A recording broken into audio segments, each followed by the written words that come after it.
Hi, well, I'm Professor Rachel Gordon. It's wonderful to see so many of you in the participants list.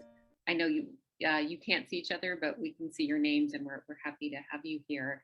I'm delighted to welcome Professor Pamela Nadell, who holds the Patrick Clendenen Chair in Women's and Gender History at American University, where she directs the Jewish Studies program and received the university's highest award, the Scholar Teacher of the Year.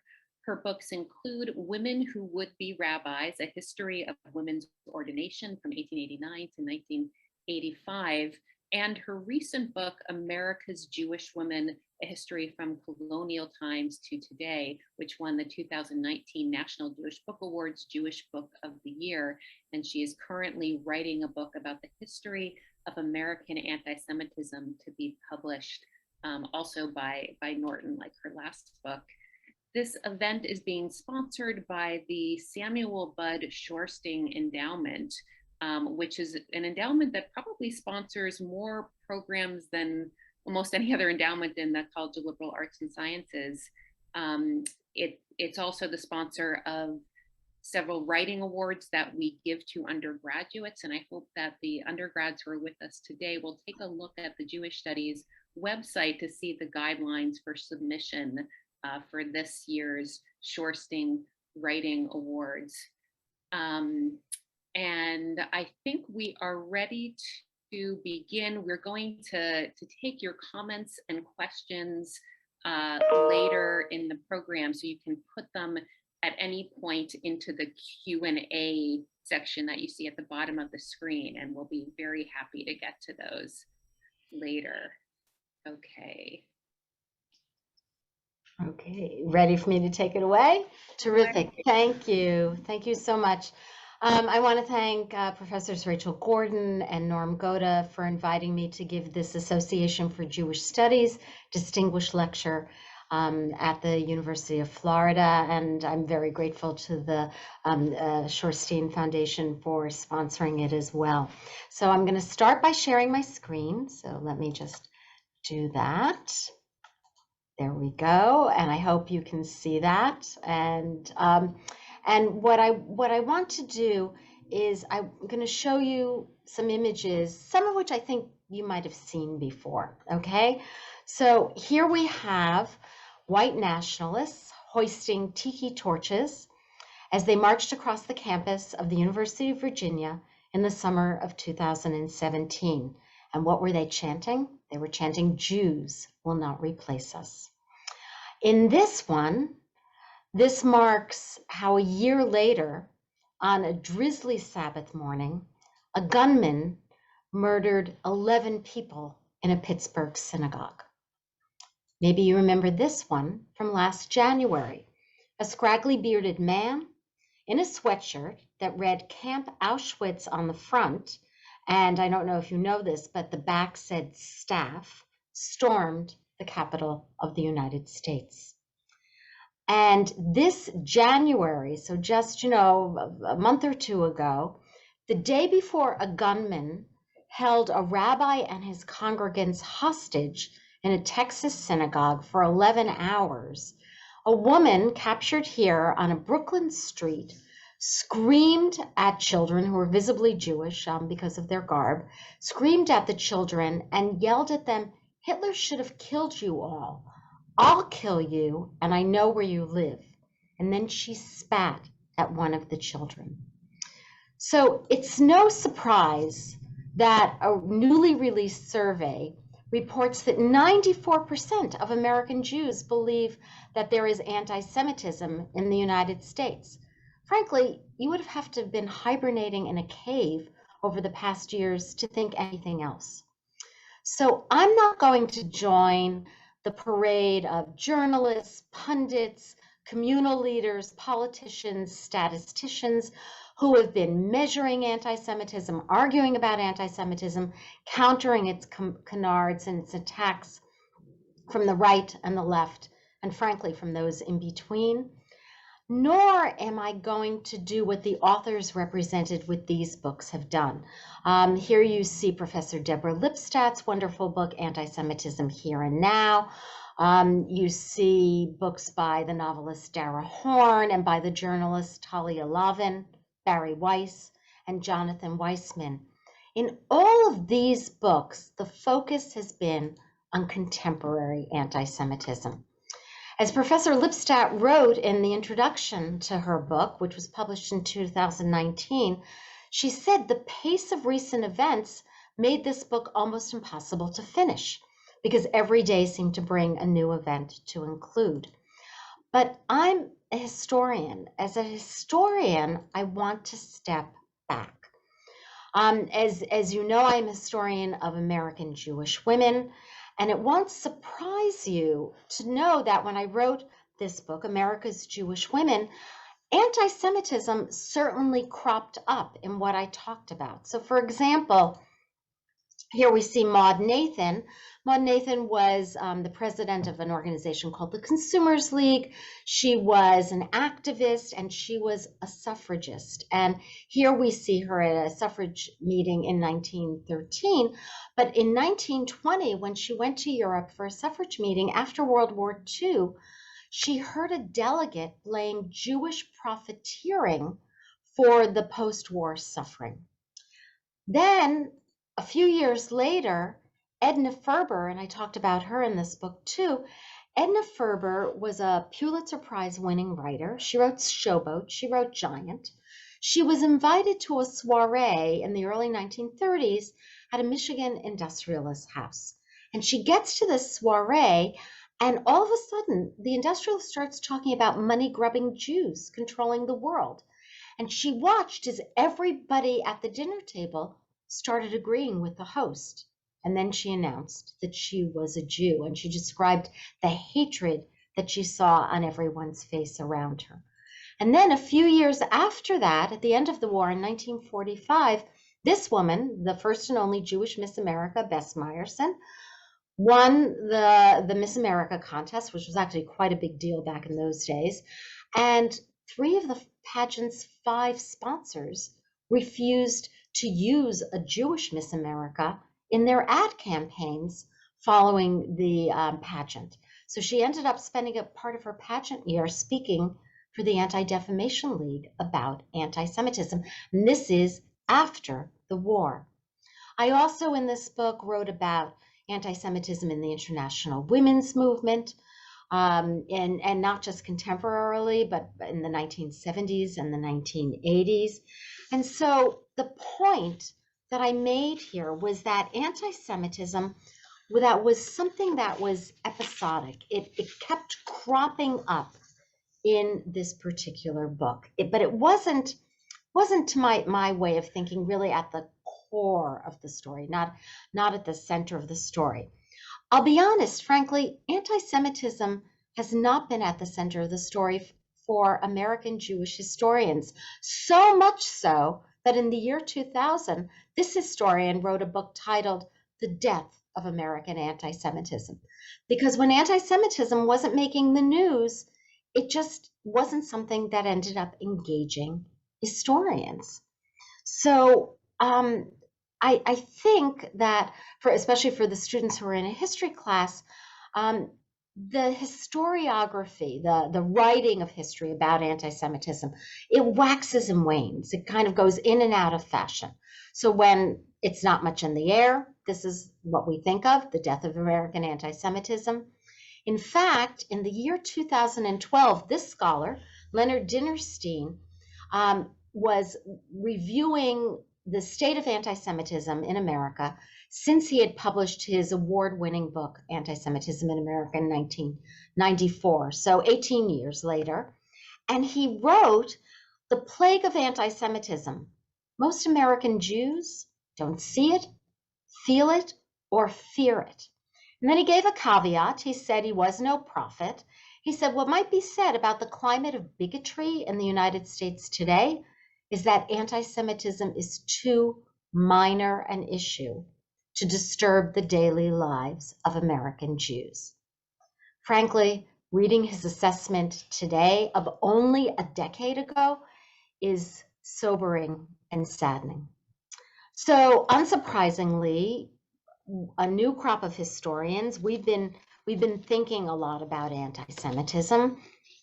And I first thought that I would think primarily about anti-Semitism in terms of gender. So as I went back to what I'd written in America's Jewish Women, as I began talking about it and talking about it with people who are really experts in anti-Semitism, they would turn to me and they said, you know, anti-Semitism's all over that book. And I didn't really think that it was, but then I went back and I saw, okay, I see what you're talking about. So I decided, well, now I need to go do some research. I'm going to go find out, what do we know about gender and anti-Semitism? The stunning thing is that in 1997, when this masterful encyclopedia, Jewish Women in America, was published, there was no article on gender and anti-Semitism. In fact, when we were revising it, you can now read that entire encyclopedia in a revised version online at the Jewish Women's Archive.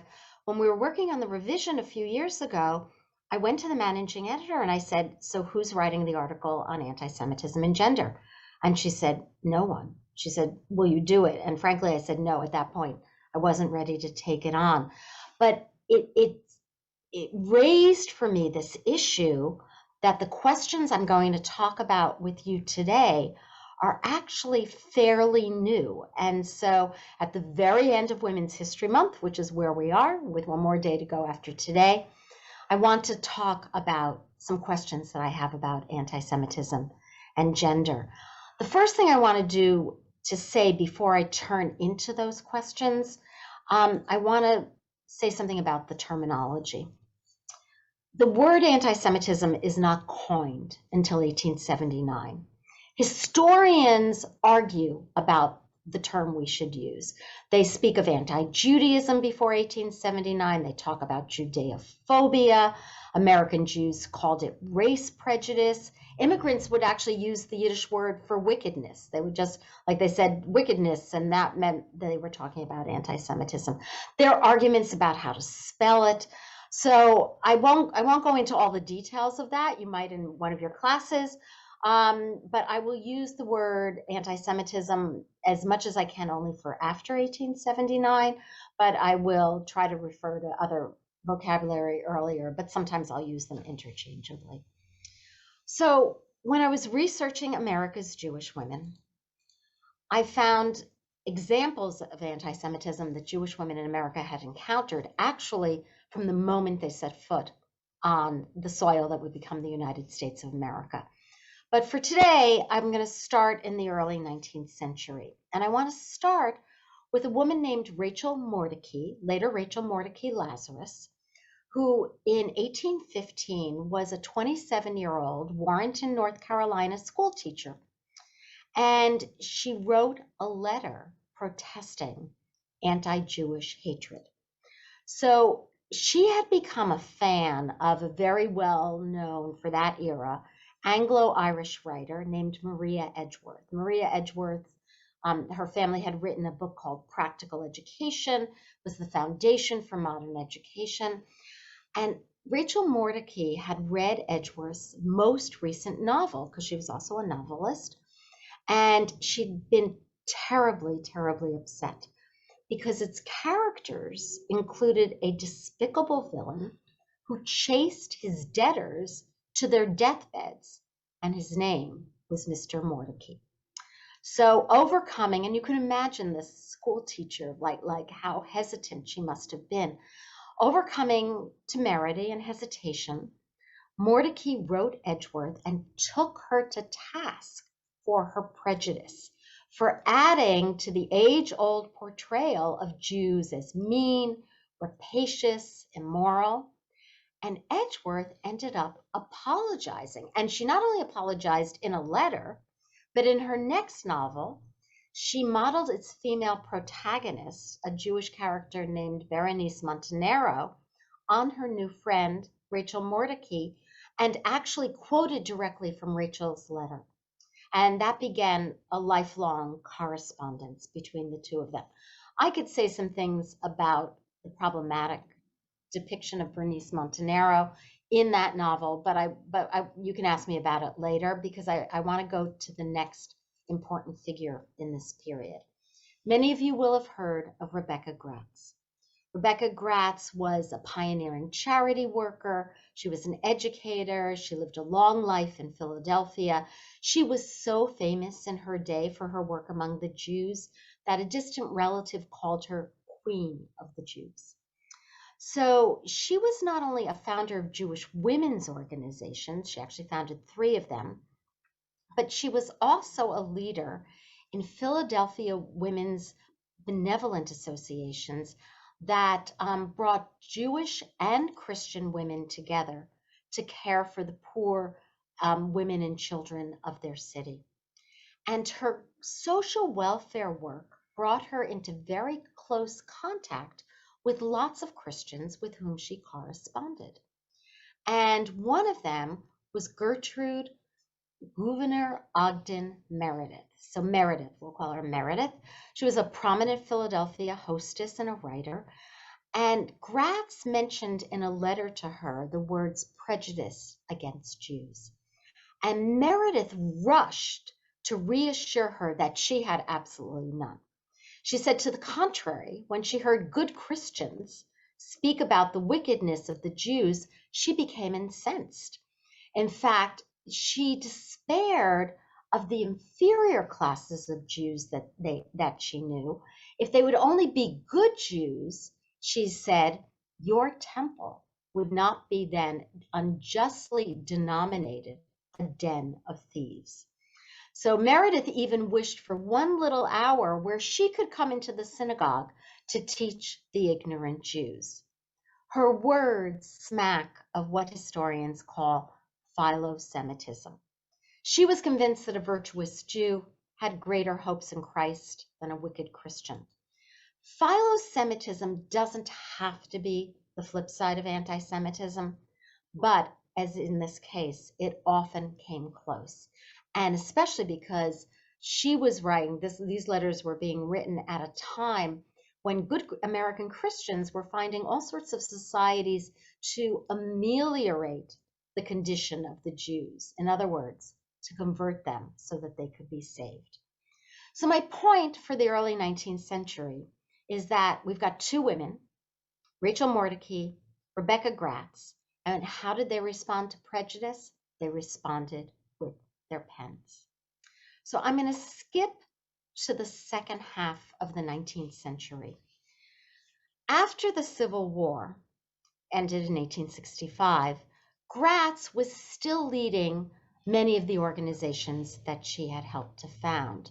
But in these years, as Leonard Dinerstein wrote so evocatively, these are the years when the United States became a full-fledged anti-Semitic society. And I'll just give you two examples to prove that. Here we have a late 19th century cartoon. It's called The Dream of the Jews Realized. And if you look carefully, you will see that here the Jews are replacing the real Americans, right? So John Smith's dry goods store, it's been in business since 1820, but the sign is coming down and Moses Eckstein's sign is going to replace it. Or for example, we have instead of the New York Herald, we've got the Jerusalem Herald. And this image is being put about at the moment where a lot of poor East European immigrants are coming into the United States, but it's not about them. It's about the Jews who have been here for decades and who are essentially pushing out the Americans. And there are others like it as well. And then in this one, this is an 1896 anti-Semitic political cartoon. What do we see? We see Jews. They're clearly Jews on the either side, the far sides of the cross. And what are they doing? They're crucifying Uncle Sam, right? This happens to be about economics, but it's called History Repeats Itself. And you know it's Jews because they've got bandy legs, they've got big noses, they've got a swarthy complexion. So what's going on? Why is this society becoming so much more anti-Semitic? It's the result of what happened after the Civil War. Anti-Semitism surges in times of crisis and conflict. So in a country that had lost 750,000 men, that had seen hundreds of thousands maimed, wounded, widowed, and orphaned, it shouldn't be surprising that anti-Semitism was surging, and it surged especially in the second part of the 1870s, because in 1873 there was an economic crisis. It was called the Panic of 1873, and it was so devastating that for the next half century, it was called the Great Depression.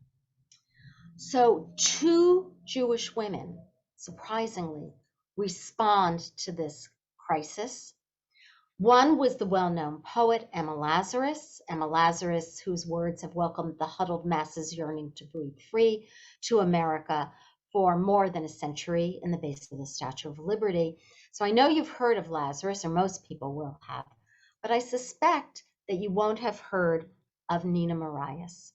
Nina Marias, later Nina Marias Cohen, as she published after she was married, she published in 1882 this article, Jewish Ostracism in America, and she published it in the highbrow journal, the North American Review.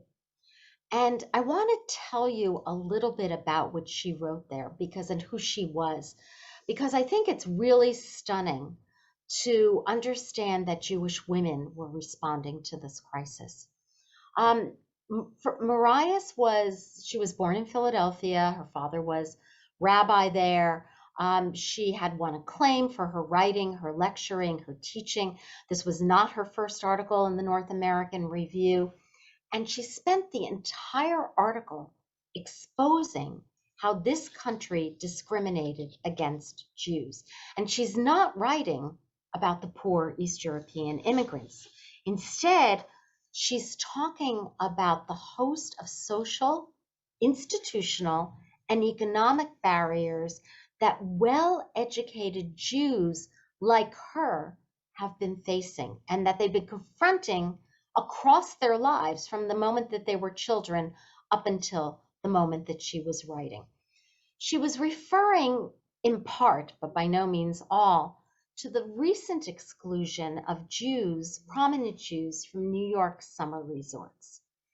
In 1877, Joseph Seligman, a banker and a friend of both Presidents Lincoln and Grant, was turned away from the Grand Union Hotel in Saratoga Springs, New York, after its owner, its manager, decided that the guest list at the hotel seemed to be falling off, and that his guests did not want to spend time with any Israelites. 2 years later, and that's what this cartoon refers to, 2 years later, Austin Corbin excluded Jews from his hotel in Manhattan Beach in New York. And here you see this, hints for Jews, several ways of getting into the Manhattan Beach. And you can see a band that's clearly a group of Jews, stereotyped as Jews, and they're getting past Austin Corbin because he wears a pince nez, is nearsighted, he doesn't realize they're Jews. Or you can see, and this is actually this one over here, I'll show you that one. You can see Jews who want to get into the hotel, they're having their parabolic noses trimmed at a guillotine type machine. So what Marias was arguing was that these kinds of exclusions were a reflection of the way in which Christianity was woven into what she called the very woof of America. So she said, for example, the nation's schools were filled with prejudices against Jewish children. Every day, school children bowed their head and they recited the Lord's Prayer. They listened to readings from the New Testament. We know from other sources, children describing, or as adults now, but what they had heard as kids would be when you would get to the week before Easter and they would read the story of how the Jews crucified Jesus from the Gospels, all of a sudden Jewish kids would get beaten up on the playground at recess. She also quoted, and I think this is so telling, she quoted a teacher who had said to her very best student, who had been placed at the end of the class. So in those days, children sat in the classroom depending on their academic performance. So the best student should have been in the first seat, but the best student ended up in the last seat. And the teacher said to her, "I am sorry for you. It is your misfortune, not your fault." that you are a Jew. And I have to think, especially the way she directly quoted it, that she was publishing words that she had heard in Philadelphia's public schools as a child. So she wrote about how America discriminated against her people. It was only 4 years since the very last state, New Hampshire, had finally gotten rid of its religious test for holding public office. But there were other laws that required Jews to observe the Christian Sabbath. They couldn't work on the Sabbath. They couldn't attend amusements. And then, of course, there was the whole host of stereotypes about Jews' financial shrewdness and their unscrupulous ways of making money. And so she, at the end of her essay, she talks about what's the solution. The solution that she called for was that American Jews should educate the Christians of America about the truth of her people and give her people full liberty. The stunning thing is that not long after Nina Marias's article, Emma Lazarus wrote an article called The Jewish Problem, and she published it in Century Illustrated magazine. And in this article, she ranged much the way Nina Marias had, although she actually went much further back. She actually wrote about the broad history of the persecution of the Jews, going all the way back to Pharaoh. But she became convinced that this everlasting prejudice, as she called it, had also landed at America's Golden Door.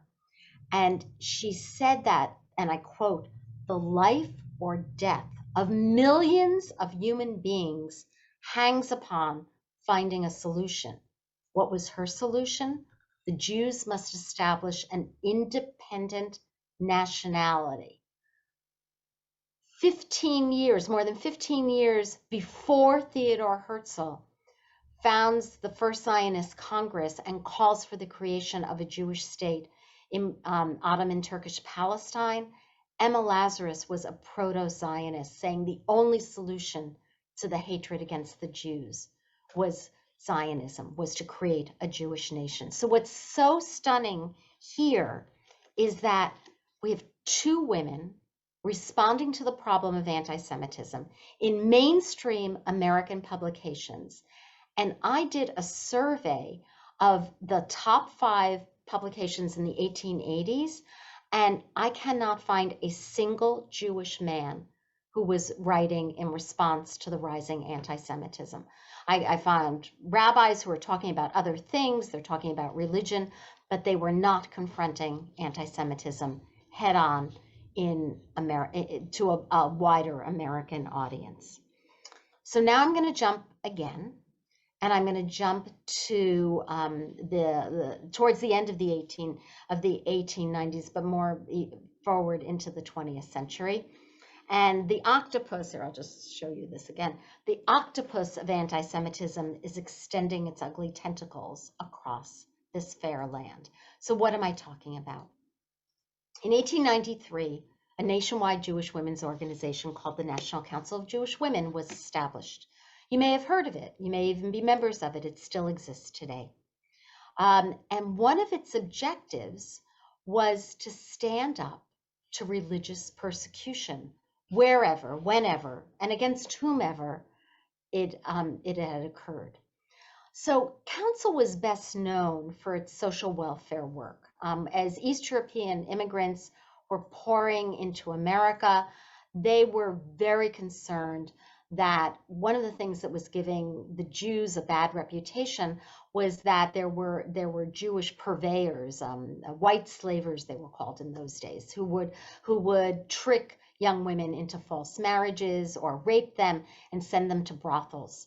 And so they were very, very careful to be combating that. And these well-to-do Jewish women were here, we see them, and they're making sure that these recent immigrants have places to go to that are safe for them in the United States. But in 1907, Council founded a new committee. They founded a committee to deal with purity of the press. So what's going on? In 1907, there was the crime of the century. The century was only 7 years old, but it was called the crime of the century.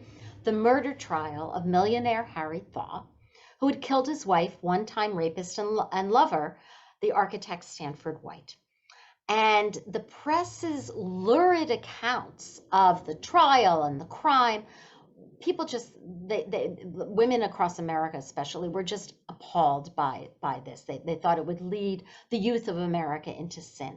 So council, like so many other women's organizations, creates a committee for the purity of the press. But for council, the purity of the press means making sure that negative depictions of the Jews anywhere are actually quashed. And so to give you one example, they would go into bookstores where there were editions of Mother Goose. And Mother Goose in those days had this rhyme: Jack sold his egg to a rogue of a Jew who cheated him out of half his due. The Jew got his goose, which he vowed he would kill, resolving at once his pockets to fill. And they would go into bookstores and they would show the offensive rhyme to the bookstore owners, and they would ask that he not sell or she not sell that particular edition. And then they would write the publishers and try and get that particular Mother Goose rhyme taken out of the editions. And they were eventually, in the 20th century, they were eventually successful. But one of the things that also happened is that they were also, and here, oh, I'm sorry, we didn't see Mrs. Jenny Franklin, but they after the founding of the Anti-Defamation League, they joined in its work. So in 1913, Jewish men created an organization to combat anti-Semitism. And so Mrs. Jenny Franklin Pervin, would go to their weekly meetings, and she talked about how listening to the reports week after week of offenses against the Jewish people was, as she said, not a pleasant occupation. At a national meeting of the Council of Jewish Women, she alerted them in the early 1920s to the great danger American Jews were then facing. Henry Ford, the most famous American virtually of his day, he ran for president of the United States. Adolf Hitler in March of 1923 praised him. Hitler actually said he would like to send some of his shock troops to America to help Ford in his presidential campaign. Ford had bought a newspaper, the Dearborn Independent, and he had begun publishing a series of articles that ran for over 90 weeks called The International Jew, the World's Problem. And Pervin told the members of council to go home and read that newspaper and understand that they were living in an hour when, as never before, the Jew is threatened with extinction. And the council's executive secretary, Jenny Hurst, she said that most of us have never before faced anti-Semitism, but we have to now stand together to meet it. So what struck me about this particular case of how women were responding is that I met a woman named Anne Sheldon, and in 1973, she had been president of her National Council of Jewish Women chapter. It was from Miami, Southdale, Florida. And one day she was shopping at the butcher counter of her local grocery store. And a man from the deli counter came and he ran over and he said, "I just made 6 platters for a woman and she didn't give me a tip." And the butcher turned to him and said, "What was she, Jewish or something?" And Anne Sheldon got infuriated. She threw her package of meat at the butcher and said to him, "You're not getting a tip from this Jewish woman either." And she ran to the manager and she said to him, "If that butcher is still working here tomorrow, I'm going to bring 400 women to boycott your store." And she said when she went back, that butcher was no longer working there. So when she stood up against anti-Semitism in such a public way, I think she was claiming her place in the long line of council activists who had preceded her, even though she didn't know about their anti-Semitism work. So I want to talk about what happens in the 20s and the 30s. And I call this section Opportunities Quashed, Lives Upended and Redirected.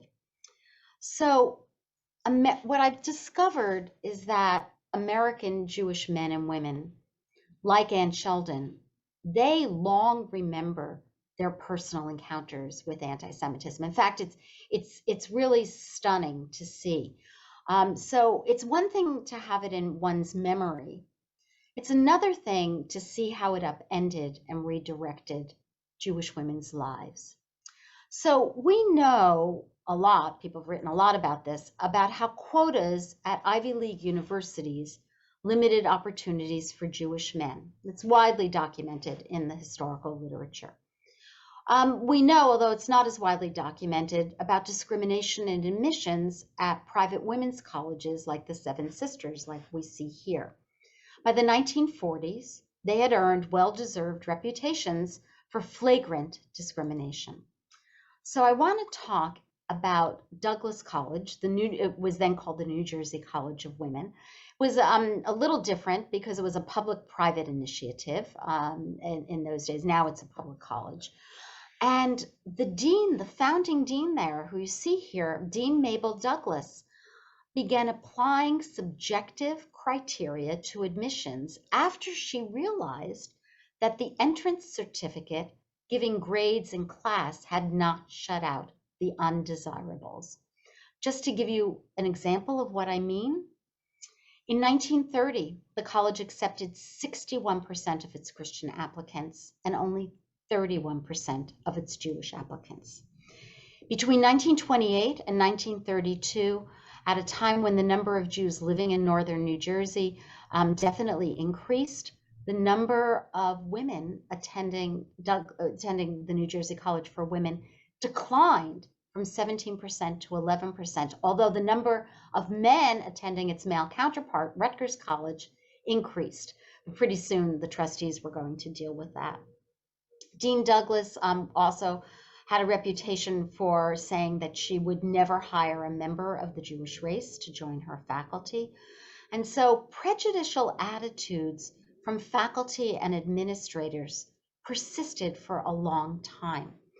But prejudicial attitudes also hit college students from their classmates.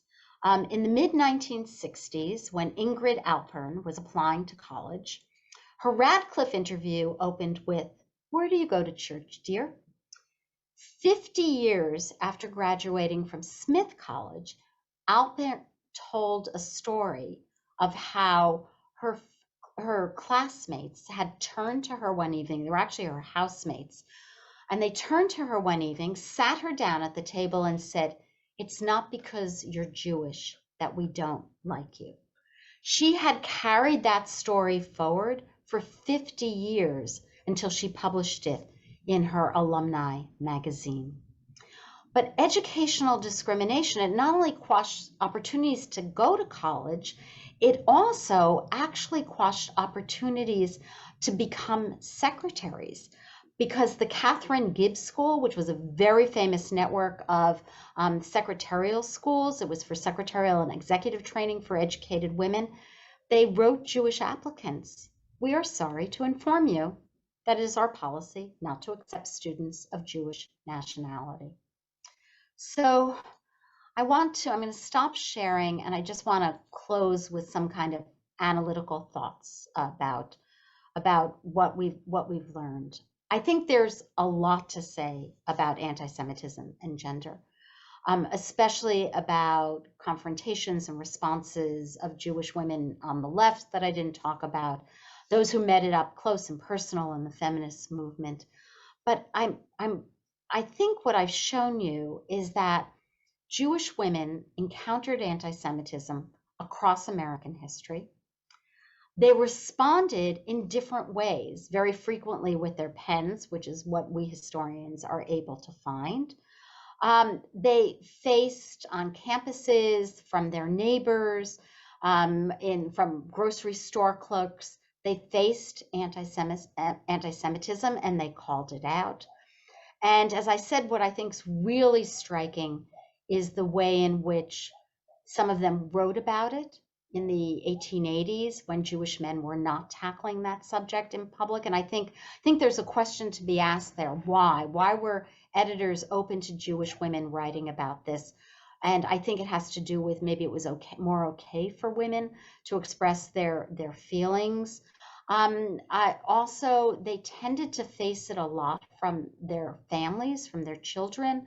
And although I didn't talk that much about that, I do have some really interesting examples, and you could ask me about that. Um, but I do think that one of the things that we need to ask is we need to really understand these emotional responses to anti-Semitism, and then ask questions about whether or not they were gendered. So what I hope I've done is in this brief talk, I hope I've convinced you that as Women's History Month is coming to a close, that Women's History Month has demanded that we refract the writing of history through the lenses of women and gender. And I think any future history that is writing about the history of American anti-Semitism is going to have to include that lens, and that sadly, it's a history that distressingly we continue to live through day by day.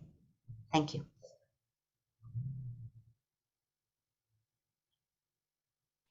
Thank you, Professor Nadell. As I mentioned at the start, we're happy to take your questions and comments that you can write in the Q&A section on the bottom of the screen. And I see we've got some coming in now. How did Jewish men respond to Jewish women's leadership regarding anti-Semitism? That's an interesting question. Yeah, it's a very, very interesting question. The short answer is I don't have a very strong sense of that. I really wish I could find information out about how Nina Marias came to write that article in the North American Review. Like, did somebody ask her? Did she pitch it to them?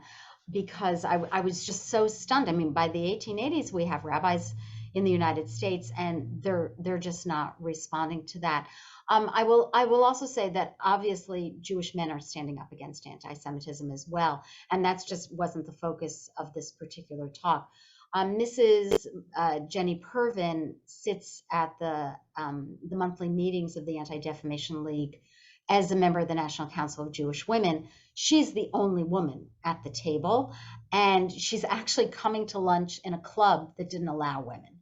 And that's where, the people who were running that's the club they met in. So the future history that I'm going to write will obviously focus a great deal on American Jewish men and women, and then I want to see if I can tease out the gender piece. Yeah, I was just thinking a subset of what Professor Nadell is talking about. I also write on 1940s novelists who write about anti-Semitism, and many of them were women. As Professor Nadell knows, I was able to talk to her class about one of these books, Gentleman's Agreement. And so in answer to this question that was just put out there, many men, as Professor Nadell knows, wrote to these authors like Laura Z. Hobson, who wrote Gentleman's Agreement, with praise and gratitude. Thank you for writing these books. Rabbis also, wrote with appreciation, but also kind of correcting to, what these novelists had said about anti-Semitism. So in effect, I guess what I'd say is that a lot of these women started a conversation that men then entered, even if they were criticizing or correcting. It sort of put it out there and opened it up for discussion. Yeah. And Professor Gordon's work on this is so important and so great.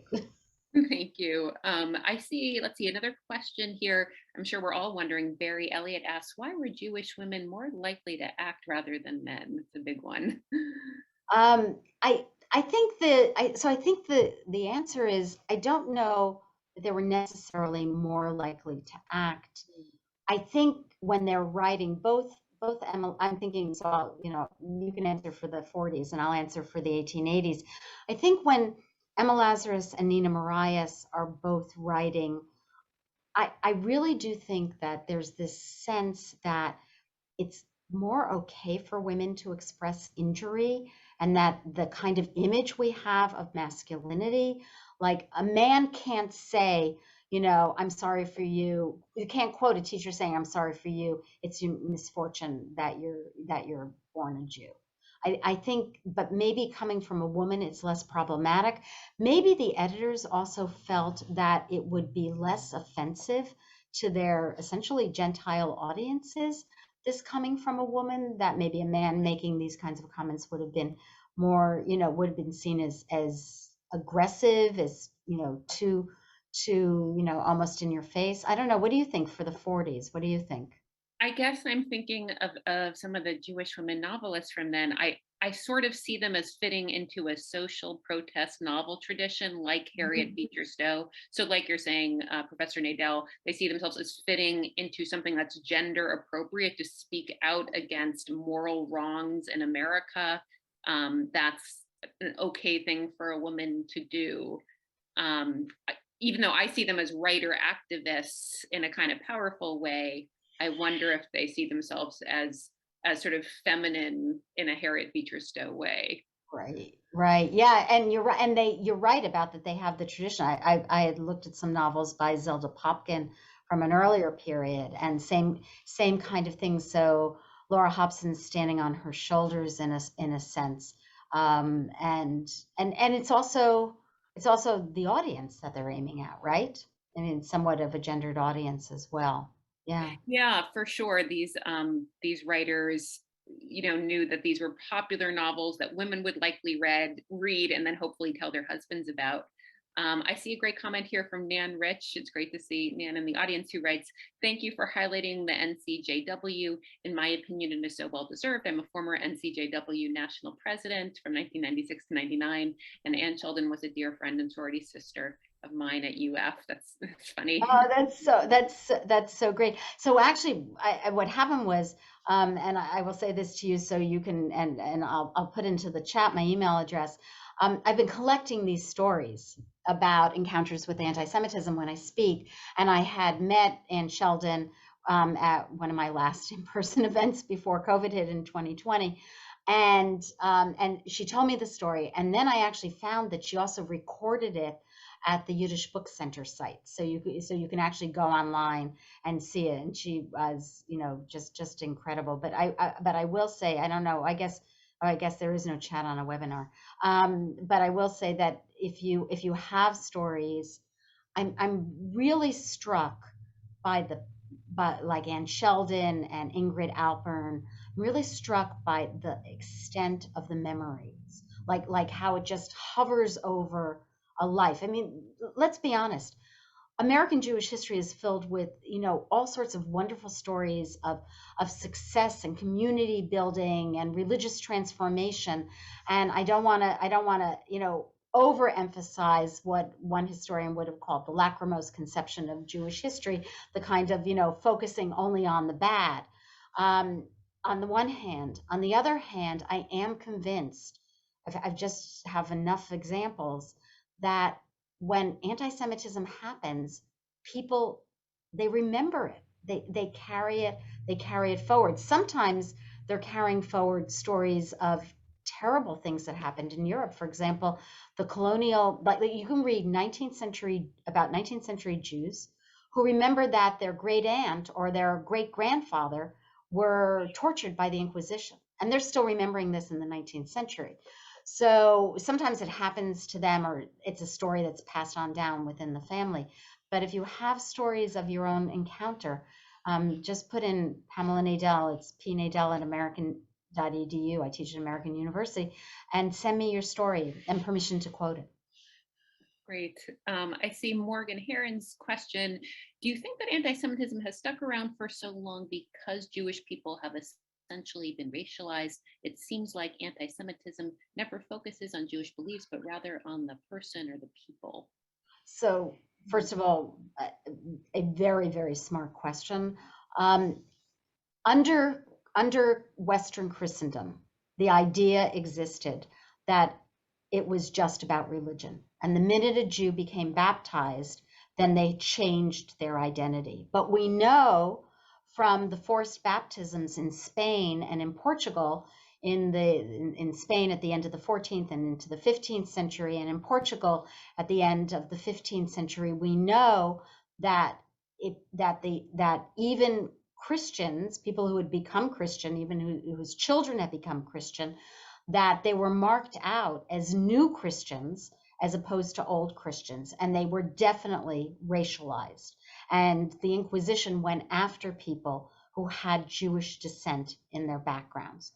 So the concept of racialization and the concept of race is really a much later 19th century concept, and that's how we get to the idea about anti-Semitism, even though there is no such thing as the Semitic people, there's Semitic languages. But I think that Jewish identity has long been racialized, and it is something that American Jewish historians grapple with. We've had some great questions from students, including this one from Kyle Wing. I recall you mentioning that you decided to look into the differences between Jewish men and women, but what made you look at this perspective specifically? I was surprised to see how unaddressed this was. I agree with Kyle. It is surprising that we haven't thought about how gendered anti-Semitism has been or how men and women experience it differently. Why do you think that's been ignored? I first, like you, I think I was, and like Kyle, I was completely surprised when I said, okay, I'm going to now write specifically about anti-Semitism and gender. The first place I went was that Jewish Women's Encyclopedia. I was on the editorial board, and I actually asked one of the co-editors. I asked Deborah Dashmore about it, and she said, yeah, they figured it got covered in the articles on assimilation, which I don't think is how we would write that today. So that was the first thing. And then I found one really good article by a historian named Rivelle Imprel, an anthropologist named Rivelle Imprel, that she had written for an encyclopedia on women and religion, which was very helpful. But it was, short. It was an encyclopedia article, and I think maybe it's because the beginnings of the writing of women's history in American Jewish history really get off the ground pretty late. Years ago, I edited a collection of articles that had been published on American Jewish women. And there was only one article that I included in that had appeared in the 70s, and everything else had appeared in the 90s. I was editing it in the early 2000s. And that's the period where nobody's really writing about anti-Semitism in American history. So, for example, when our colleague, Professor Jonathan Sarna at Brandeis, was asked to list 5 important books, or the most important books on the history of American anti-Semitism, the books that he gave, they were being written before any of the scholarship, some of them were before any of the scholarship on American Jewish women's history was emerging. So I think the question didn't arise because we weren't writing about anti-Semitism. And as Professor Gordon knows, the minute we got to, kind of the sewer covers being taken off during the 2016 election, that all of a sudden historians woke up and, we started meeting and we had a working group on, okay, what are we going to say about the history of American anti-Semitism? What's driving us? We want to see if maybe the past will provide a guide to the future and the present. Dina, related to this, Dina Mandel writes in the comments, could it be, I think this is referring to, women sort of speaking out more and maybe being more of activists as you described, could it be that men felt they had more to lose, I guess, as a reason for their silence? That's interesting. What do you think? Yeah, I saw that. I actually think it's very interesting that men are, that if the issue was around economics, that if men stand up, that they would have more to lose. Remember, men also, they actually really live with anti-Semitism in a very sharp way. So they're in the marketplace. They're by and large, they're engaged in commerce. They have seen what they called the 5 o'clock shadow descend. So before the Civil War, especially as small Jewish communities are emerging on the frontier, they really are very closely intertwined with building communities. And one historian describes what happens in Minneapolis by the 1870s. He talks about a silken curtain coming down, And whereas immigrants from different places, Jews and Christians, would work together to build the city, after that, there are few Jews, like token Jews, who part the curtain, but everybody else is behind that silken curtain. And so Jewish men know the price of anti-Semitism, and if they want to make sure that their economic interests are going to be protected, they're not gonna call it out. But also, the stunning thing is rabbis aren't. And I think rabbis aren't because they're working on interfaith issues. They're trying to make, common cause with the ministers of the various churches around them. And I think they don't want to go there. They don't want to take up that issue. Yeah, I see Milton Steinberg, the author of, As a Mhm. Driven Leaf and Basic Judaism, him doing a bit of it, but that's not until the 30s. And Right. right, as you're saying, in the 20s, with the beginning of that interfaith work, sort of gets in the way of the friendship they're trying to hold on to. Yeah, I mean, I was thinking of your insights about the difference between the men and women. It always looked to me like women maybe had more possible workarounds. Like there was the assumption that they would change their last name anyway, and sort of cosmetic things they might do to their appearance, as if they could get around their Jewishness, possibly in kind of acceptable ways. Whereas Jewish men were literally marked. They were circumcised, and they were assumed they would keep their Jewish last name unless they changed their name. So it feels like there's more possibilities for Jewish women to possibly escape it, or as you're pointing out, to speak out against it in some way. Right. Yeah. Interesting in terms of speaking out. Of course, we know from Kirsten Vermaglish's work that Jewish men and Jewish women, and actually as families, changed their names to avoid the discrimination they were facing, especially in the 20s, 30s, and all the way down into the post-war period.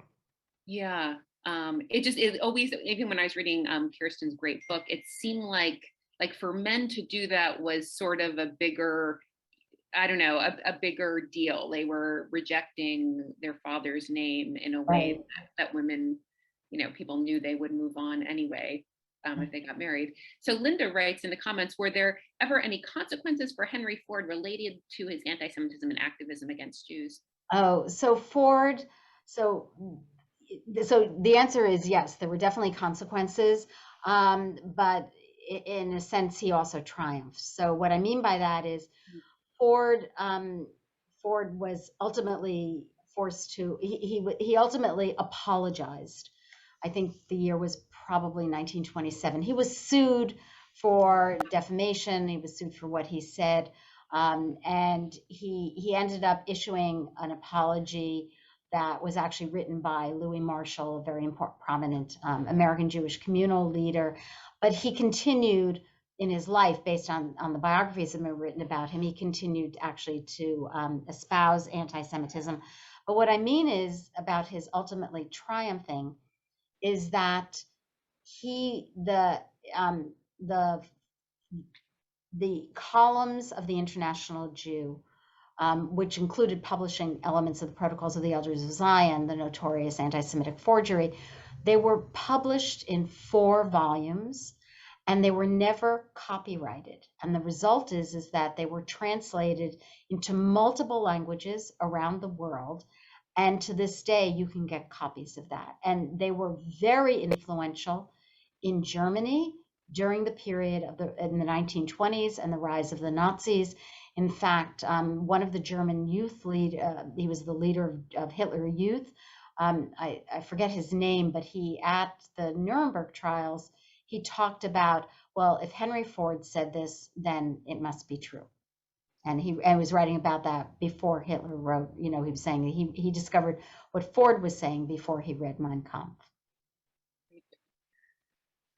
Well, I know we have to let you go, but this has been wonderful to have you with us for this Shorsting lecture, and all of our audience members as well. So thank you so much, Professor Pamela Nadell. Thank you. Thanks so much. Take care, everyone. Bye-bye. Bye.